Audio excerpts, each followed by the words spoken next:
Thank you very much for this opportunity to be here with you this morning.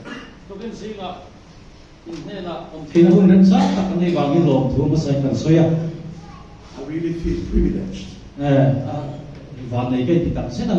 I have heard a lot about India territories, and in recent years about this territory. India is part territory. The head territory is Kalau And I must tell you, what I heard was little compared to what I'm experiencing.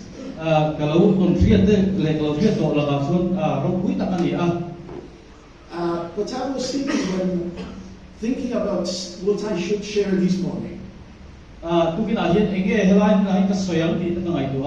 I was thinking, what can I bring to them that can bless them?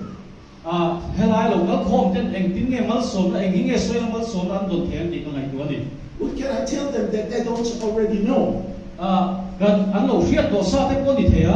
You are people who read their Bible. You are people involved in ministry. You are people involved in prayer. And I thought maybe we should rejoice in what we already have.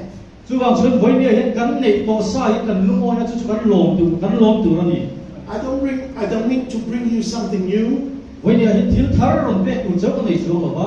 And yet, I hope that in what I will be sharing with you this morning, there will be something that will meet your needs there where you are right now in your walk with the Lord.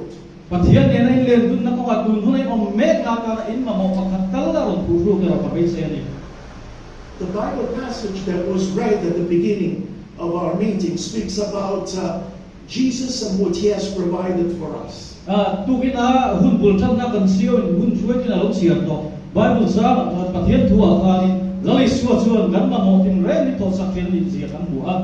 And what He has done allows us to enter in the holiest place, in the presence of God.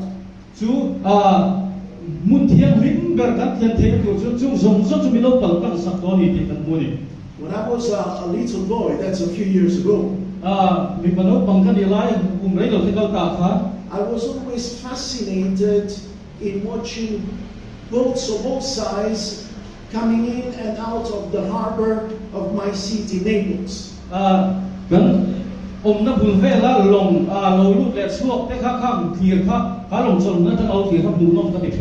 There were cruisers, passengers boats, aircraft carriers.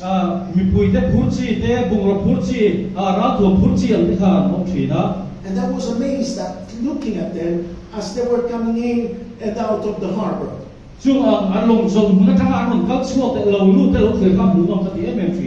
I didn't know that there was a little secret. That there was a little secret.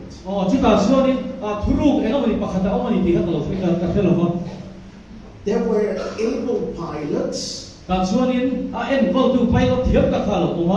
who would be stationed in the harbor.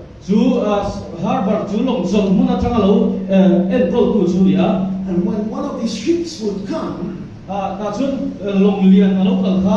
they would jump on a little boat, approach the ship,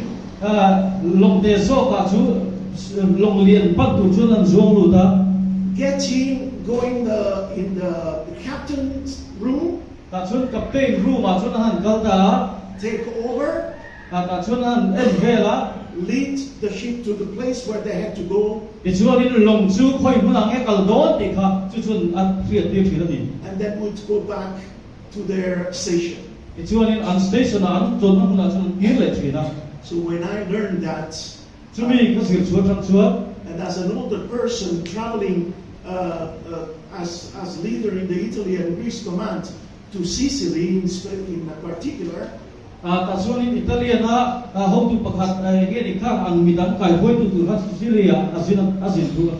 I would always go up on the top bridge like a little child.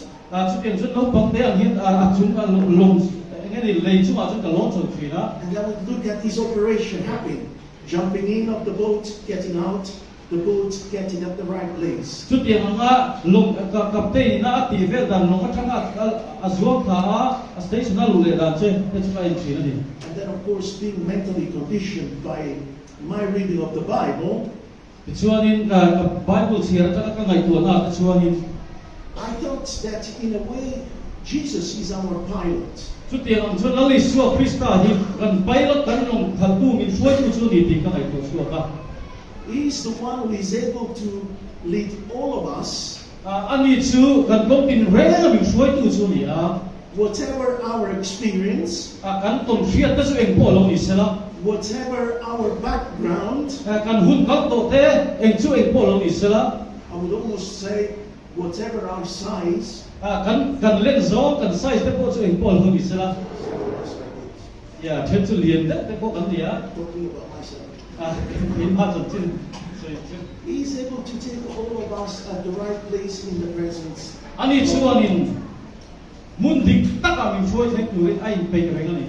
This is what the author to the epistle to the Hebrews is telling his readers. Chu Hebrai mi te hena le ka thon tu hi ani na achia tu te ta na achi chu ni a cha. Jesus has the ability to bring us in the presence of God.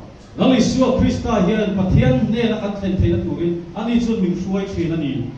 With boldness. Huai sen takin We don't need to go as beggars. again do te kan kal ngai lo wa We don't need to be shy. kan za fo ngai lo wa We can be bold when we go in God's presence. pathian ne kan kal chun huai sen na ke mani lo thin ani. Not because of something we have done, Kan thil lo ti to te wang kha ti chu lo.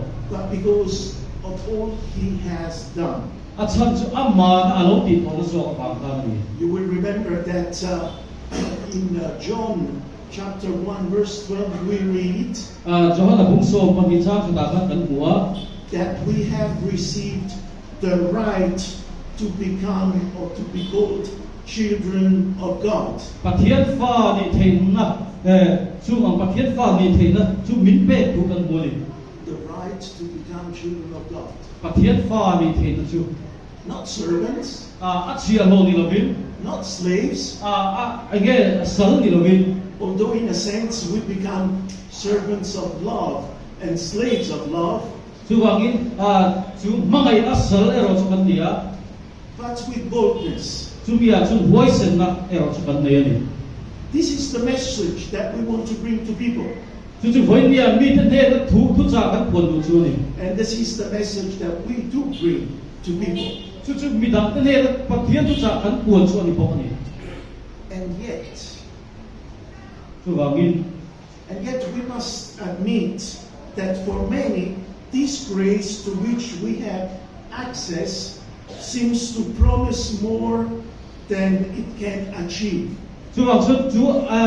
again kan ti ke ma ni kan ti thei fa bia la mai ani chuan min ti ani te kan fiat koi no ni It's like we have been promised big things, but experience little things. thil lian pui ani chuan min ti ma sela thil te kon fiat nei chu po in I am sure many of you have heard about Commissioner Samuel Logan Brengle, commissioner Samuel Logan Brengle chan chin thei chu toin ka ringa the holiness teacher in the Salvation Army. Salvation Army thiak lim na pa diang soi chin ka ni There was a time when he was speaking about himself voi khat chu ama chan chin ti hian soya as a convert who was struggling with sin, mi biak thak to ma sela sual ne na in bei me ka struggling with sin in his own life. an nga sual lo ma ne na anin buat na chu sa ma khan And one day he had to affirm, ni khat chu apuan chu ne na puan ngai ta if what I have experienced of God,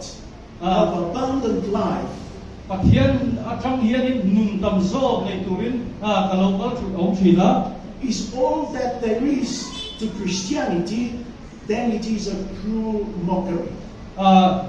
nun ro tak minak te ti du na tu ni thin lovin nun tam minak da na ma so na ni Christian te nun da ni If all that there is to experience of God, of abundant life, is all there is to Christianity, then it is a cruel mockery. If all I have experienced. Chu các tuần xuyên te khát tiền cái lỗ mất thì lỗ chút ta chu thiếu trả lỗ ta cái gì thì xuyên He was desperate. ta chút mà có số bể đồng cái mày He had read the Bible, he had heard the message, và thiên thu chia ra đắm tắc ngay thả he had accepted that message, chung mà thu lại thắc cái bộ chung không á and yet he saw that in his life there was a continuous fight. nhưng mà sao anh ngã chút in đồng nó chút akal rèn thâu xin And that fight always ended in defeat. chú in đồng nó chút ắt chặt lô số cái gì bốc xí He had experienced forgiveness, nhưng mà sao ngày đầm nó chút ngã bùa but he had realized that sin was still active in his life. nhưng mà sao chút thì chúng có chút xua chút anh ngã alat nung rèn cái gì kìa This year I will have been an officer of the Salvation Army for 40 years. Kung may nahin Salvation Army officer ni kung somli kalong propeta I have been converted for 47 years. kung somli pasaringal ta kan kalbiyan ta And since the day I was converted, my desire was to share the gospel. Chú kung somli pasaringal ta kapiyan thar kan so pathian chu soi hi nuam ka te ka du ka du per la dire ngani But throughout these years, I have experienced more and more ni ma sala chu kan hun mana so ni thil dam tak kon fiat te po kalong nei ve that so many believers who have accepted the message of fullness in Jesus chung ang lali su Krista fam kim na lo po ma chan sin tha lo pom to tu te du na po chuan feel like the dry bones of the vision of Ezekiel. Ezekiel buộc ru ro kan muang kha ni khang te khan lo thri They have experienced forgiveness, ngai dam na te an ton thri an nei to but are desperately seeking for new and a full life. ni ma se tu ti tung chu be dong takin nun tha zo nei tu an nu na boi takin nom thri I mean, you all know Christians who need to go from emotions to emotions. ring tu ta chu kan ngai tu na mangin kan gal thri na di kan thri From one high moment to the next. mun sa kan tang ale lam panin It's almost becoming a drug. chu tiang chu Yeah, a drug. ya dam doi te You know, going from one high to another high. chu tiang chu mun le la ma tang hat ta kan gal tu rangin That's the real experience of many Christians. chu ring tu dam tak te om da ko lo ni thri na ni And yet the Bible tells us ni ma se la pathian tu chu min thri la that all the riches of Christ have already been given la Isu Krista ho sab na ke ma it pe it kan om to ni ti to those who have access to the throne of grace.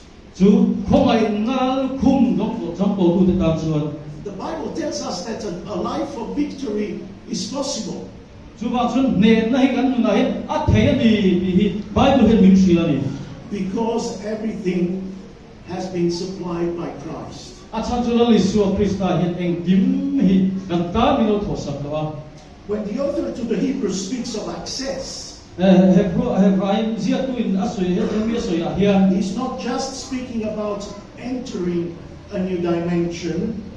engeni zetang kan lan chuan na rimot lam soi lo bin He's not just speaking about entering a new relationship, in zom na dang lam kan le dan mot soi lo bin but he's actually speaking about a union with Christ by the Spirit of God. pathian tharau thian lim kal ka la Isu Krista ne na in kum khat na lam ka aron soi ani That's what he will let us mention as the perfect tabernacle that is not made by man.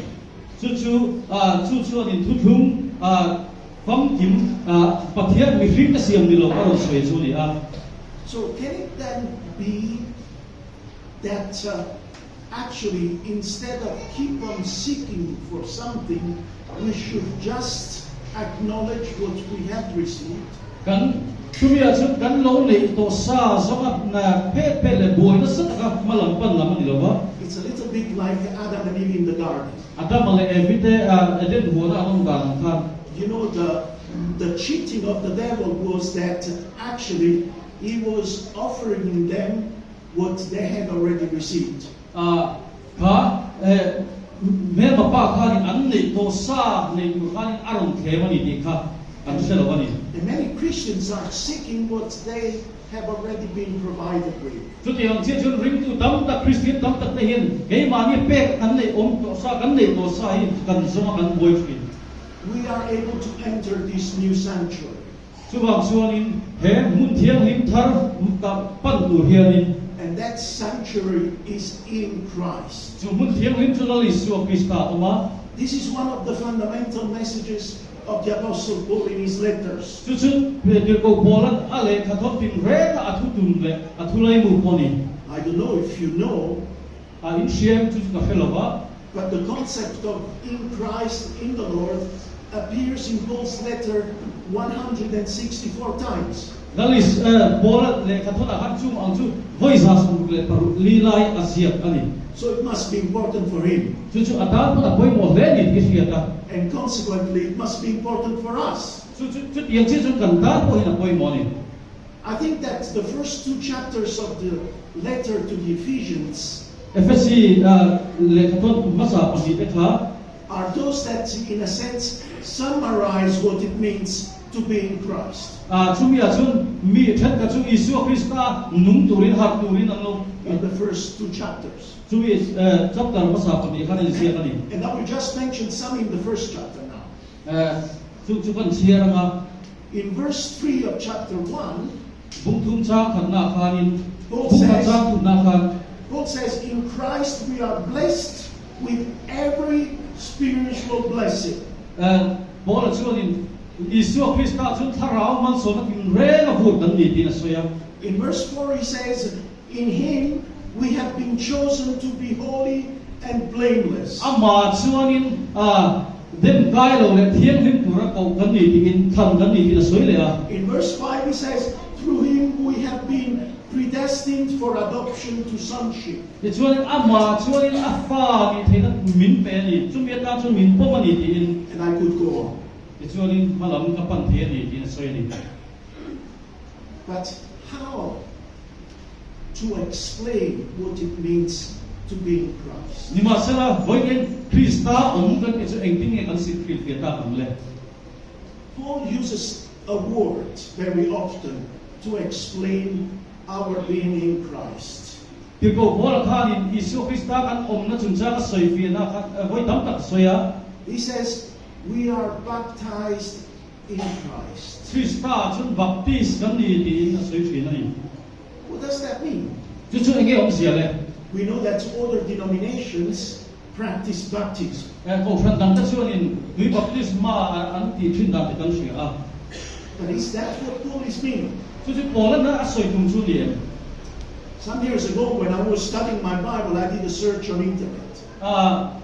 kum ero za kal ta khan bible ka se line internet a chung te chu kan zonga And I came across a short treatise, chu ta chun tu doi te zia ki kam wa a treatise that helped me to understand what Paul was telling his readers. chu ta chun bolan as le ka thola azia fia thiam na min sil fia tu doi te sil fia na kam ta a Believe it or not, chu chu in noi nge ka felova it is not a theological treatise, chu pathian thu lam sir na thanga in soi fia na poni chong lova it is not a philosophical treatise, sit philosophy lam fin thiam jin na lam thanga chu poni chong lova it is a gastronomy treatise. chu en tin na te khin thu thanga ni a It has to do with food, chu kan ei as, kan as simple as that.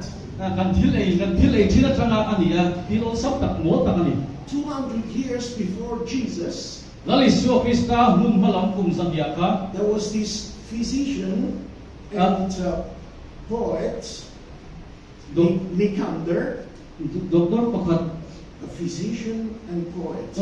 aming ni kan darahi oma As I said, he lived 2 centuries before Christ, lali Isu Krista ma fe akan omani soi to ka and he liked working in the kitchen.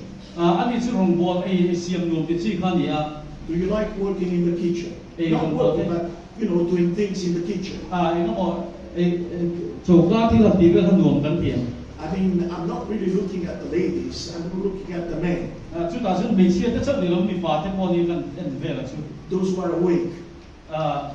du nam mu tu long so ni Do you like being in the kitchen? chỗ cái thì là tí về ai rồi mình bol về khăn nuông gần tiền Every week at home, I bake pizza. cái tổ cái biến hiện in là chút pizza xiêm thủy na And it is interesting because my children, although they are not living with us, there where they are, every Friday night, according to our family tradition, they make their own pizzas as well. các pha thế nên ông hậu lồng với là hung sắc ăn đồng bol theo ông mà sẽ là gần xuống cái tỷ là những cái tổ ra nó biến hiện gần hung sắc pizza gần xiêm thủy na đi. And I'm sure that some of the men here also like to be preparing something nice for their families. Trước tiên chiếc chân với nhiếp bao hậu tôi cần xuống của ta là ấy tôi đã nói hành xiêm khăn nuông gần tiền cái gì. But let's go back to these treaties. Chú ni mà sẽ gần soi lại khăn làm kia lại là.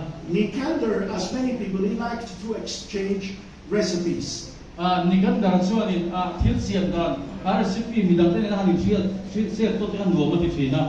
And he was sharing one about how to prepare pickles. Chuan in pickle siam dan kha aron ta chuak ta ni. If I understand right, here in India, you like to prepare your own pickles. Is that right? India ra ma ko in pickle te kan siam thin ni tero. Please note if it is true. Good, thank you. At least 3 people are noting. I have counted more than 100 people, but only 3 are listening. That's good. Thank you.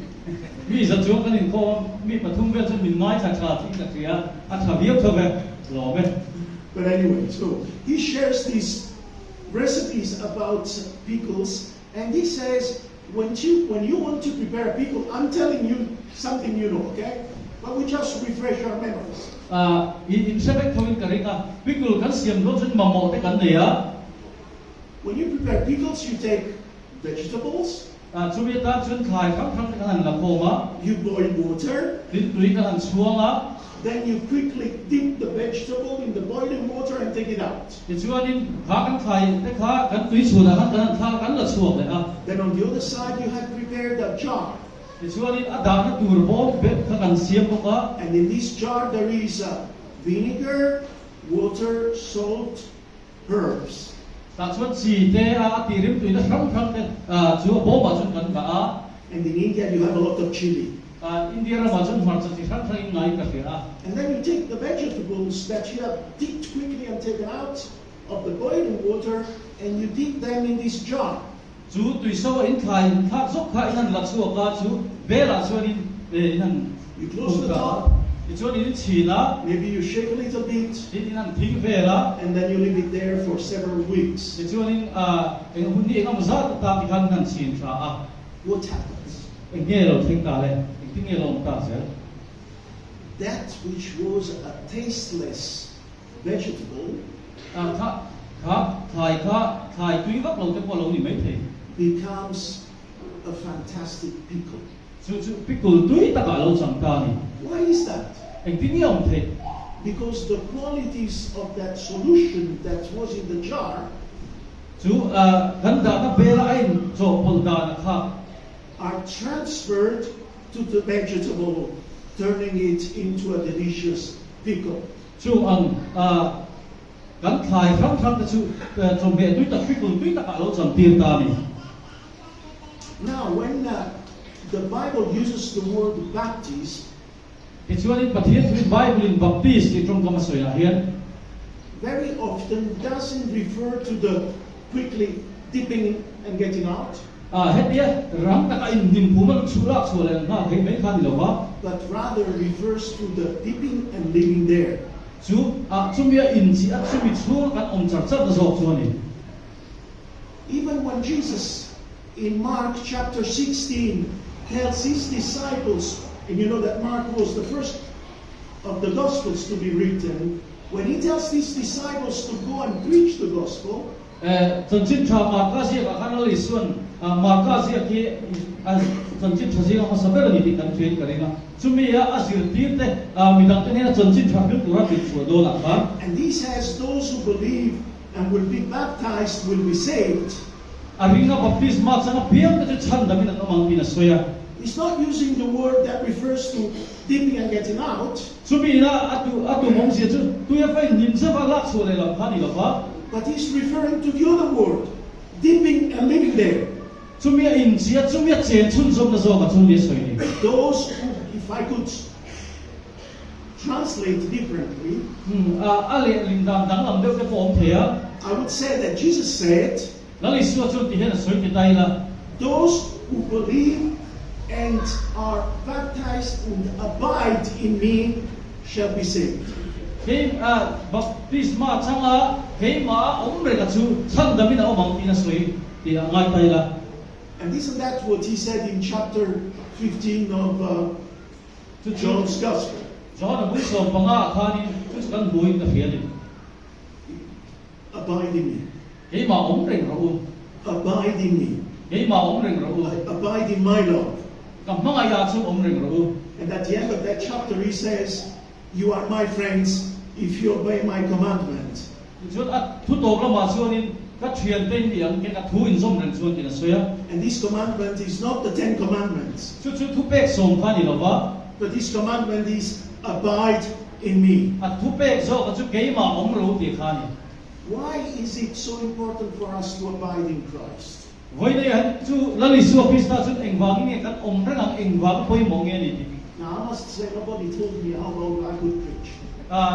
o tu man a soi re zong mi si tu mi si lo ba Oh, some people woke up, lo han tan he but I'm almost finished. ya ka so tre mo dia so tre to ni Never believe a preacher when they say I'm almost finished. ma se ku soi tu ka so tre to ti oi vek ti mo ni chu lo ba But I will try to wrap this up. ma se la han tu han dang kom ka tum don tan nga So what does it mean for us to be abiding in Christ? chu bang chu isu krista om chu enge kan ta om sia ti chu to mai to ni la Well, Paul says in Romans, wala khan rom zia ka ti hen soya in chapter 8, verse 11, bung ria cha so pa ta ka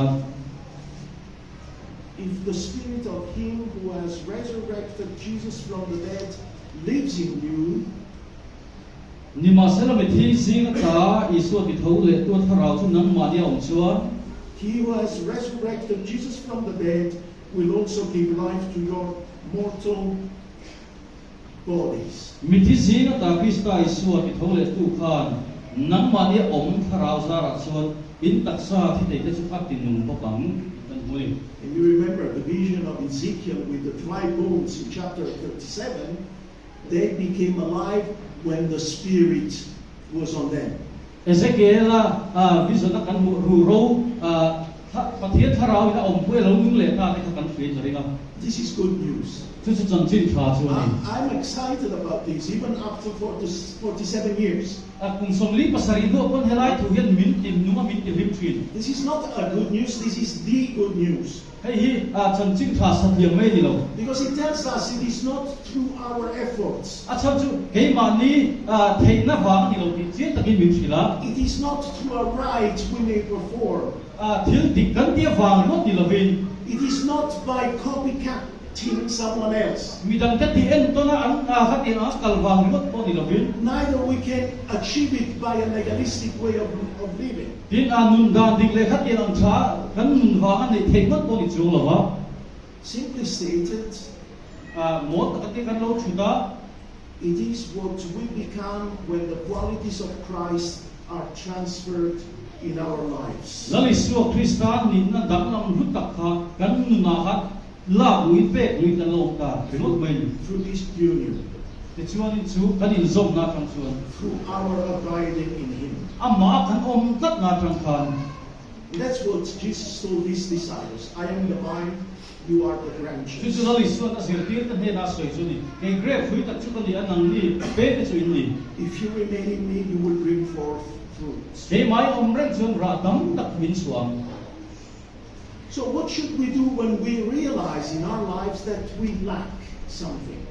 chu bangin voi ne kan nu na hin engam tlak cham nei ne kan in ria tin eng tin nge kan tia We see that we have a hard time loving others. cha chun midang mai thei lo te hun har sa hun khil tak to chang ti kan nei fi We realize that we are often impatient. cha chun in nak nak te pon min ti boi ni sa ko ya I would even go further. We realize that we often fall in temptation. cha chun in them na wang tu cha te ko kan lo nei kan hel What can we do? Juhuna chu enge kan ti ta kan le. We can receive Christ's quality by feeding ourselves on Christ. Lali su Krista mi zian ni na chu amma ve kan ti chakhani kan lo le le thel. In a sense, we could take for ourselves the image that Jesus uses in John 6. Johana bungruk chang bungruk wa lali sun en ti na te kin ko sen kan. Where he says, if you don't eat my flesh, you have no part in me. Ka tak sa ina ilo chun ke ma chan ko ina ilo ba ti kha. People are scandalized when they hear that. Mi te khanin kha ma kan ti soi se la ni kha mi athur riat kan. But isn't that the ambition of every salvationist? Chu salvation is be chan dam to de zong zong ina tu chun sia. To nourish themselves on Christ. Lali su Krista I ange khamia in du lu na ei thei tu rai bo se na kha. So to become like Christ. Ama ang tur rai bo se na kha. There is a small chorus written by John Gowans and John Larson. John Gowans le John Larson ten an na po so pora sa kha ni. And the chorus is to be like Jesus. Isu ang turin ti kha ni a. This hope possesses me. Be se na hian in min ti kal ni. You know, forgive my voice. I'll give it a try. The song goes like this. To be like Jesus, this hope possesses me. In every thought and deed. Let's sing it together then. Let's sing it. Ilo sarwa te mi zau kha ni. To be like Jesus. You sing it in your language. To be like Jesus, this hope possesses me. In every thought and deed, this is my aim, my creed. To be like Jesus, this hope possesses me. His Spirit helping me. Listen, like Him I'll be. Isn't that great? Arau pi kan tiam. Is that your hope? Tu chu kan be se na ni. Is that what you hope for yourselves? Tu chu I nu na ta dei be se na chu ni. Do you want to be like Jesus? Lali su Krista chu kan du Do you want to have the victory? Ne na chan kan du Do you want to be turned into a spiritual pickle? Tharau thiam lim pikul ti dang lam ong kan du. You know, when I say things like this, my wife goes. Ne na so yen kan pu chu. I go and tell people, you know, you should be a pickle. Pikul langin no tu ran di he so yen kan pu yen ma ka ti the ko me. I say, what? Nge ong sia chu chu ra tiam mak di dau hin min zo the ni. You should be a Jesus pickle, so much filled with the life of Jesus. Lali su Krista pikul amma ati dang lam na sa ta ama om plat ang han kan tu ra ni. Do you want to be a Jesus pickle? Lali su Krista pikul di chu kan du. If it is your desire today to be a Jesus pickle, Hoi ni ai lali su Krista pikul ni kan du chuan. if you want a life that is filled with the life of Jesus, Lali su Krista nun angan nun chun kha nei kan du chuan. if you want to produce the fruit that you feel that you are lacking, Nang ma again itta sam te chu ang chu ra chuan nei le du chuan. then speak those words for yourselves. Chu chu nang ma kan han soila. To be like Jesus, this hope possesses me. Lali su ang turin he be se na hin min hruai ni. His Spirit helping me, like Him I'll be. At harau min chan pui na sara amma chu ka angang. I want to be like that. Chu mi ang chun om ka do ni. Even now, today, after 47 years, I want to continue to be a pickle. Hoi ni kung som li pasari do ko chu pikul la om chu ka do ni. I haven't yet decided if I want to be a fennel or a birkin. I haven't yet decided what kind of pickle I will be. Ang mi nge ka thing phom ka kan la. Chu chu ka kan la sia fellow ni mai te. You know,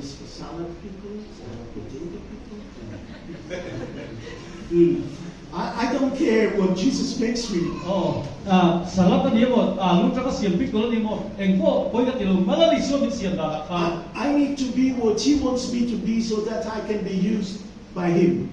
So ni tura min do nga om ka katwa, ama na min siyang dalakan om ka kay pen. And if He wants me to be like the donkey of Balaam, ka sabay tung nga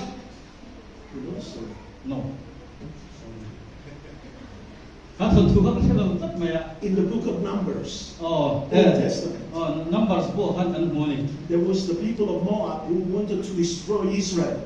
Moab mi Israel and they called the prophet Balaam, and they asked him to curse Israel. And then Balaam, so that there was a possibility to get much money. So he got on his donkey and started going where the king had called him to curse. Now you got me curious. How many people know this story? 5, 6, 7, 8. Nice. Well, this is an opportunity to read your Bibles. The other day I was shocked. Sorry, I always change. My brain, old brain, does not allow me to have a straight thinking. Yes? Yes. I met someone who has read her Bible 48 times. Isn't that great? 48 times. And I thought I was doing well because I had read the Bible about 20 times. Yeah. But if you read the Bible, you will know about Balaam. So the prophet goes, and then suddenly there is an angel there who is waiting for him to kill him. And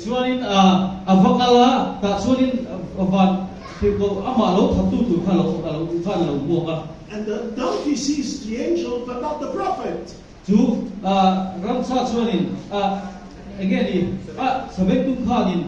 So the donkey stops. And the prophet doesn't understand, and he says, "Go on, go on,"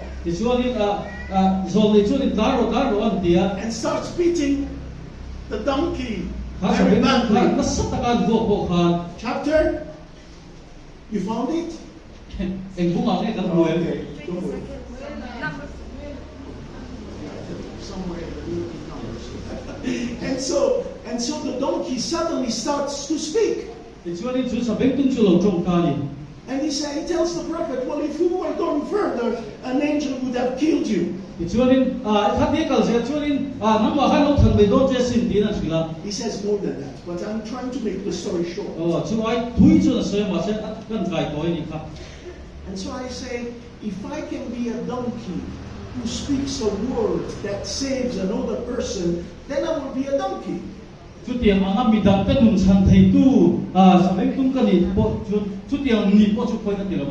not schizophrenic. I'm not schizophrenic. You know schizophrenic are people who have double personalities. Because I want to be a pickle, but then I want to be a donkey. I don't know if you can make pickled donkeys. That's not important. The question for us this morning: do you want to be in Jesus? Do you want His life to change and give you what you need in this specific moment of your walk with Him? Do you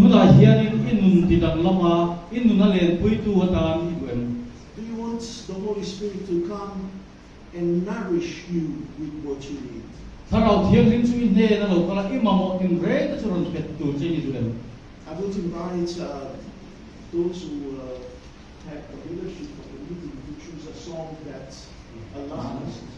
And I would say, as we sing, huai tu kan so manga Think about yourselves. chumi kan sakla chum lo in ngai tu ila Don't look at what happens around you. giang vela thil thek le mi dam te ngai tu lo la And look at where you are struggling. tun ngai har sak na me zo ka ngai tu ta la Where you feel that there is an aspect of your life that is like dry bones. ro khat dia ang khat ngen in nu na khat dia man ro moi ko har san na nei in di o me chu chu mai ko zo And you want that to be covered by Jesus. chu chu la li su of his heart huam ti du And then come, chumi I du ni chu lo kal la as we will be singing, kan zai la hian come and feed yourselves on Christ. Lali suwa Krista chuan ron in chung ka tam chu. Make it your prayer. Jesus not want to be Jesus people. Lali suwa Krista ni la trong try la. Ipikul ni turin imhan nang maom rin turin kay ka na ni. May my life express your qualities. Kan mun hianin nang mani na pholang sila. And Jesus says, if a father asks his son for a bread, wouldn't he give it to him? Lali suwa Krista kan apa pa tin na ka. In faten chang an bil chen tu nge lung pe ang kin so ni. And if you ask the Holy Spirit, would my Father not give it to you? Chuwang tharau thiang lim min bil chut ka pa chuan in ape dor lo chen ni na soi ka. So come and ask. Chuwang chun lo kal la dil ro. Come and receive. Lo kal la chu chu lo dom ro. May God bless you. Pathian in mal so che ro se.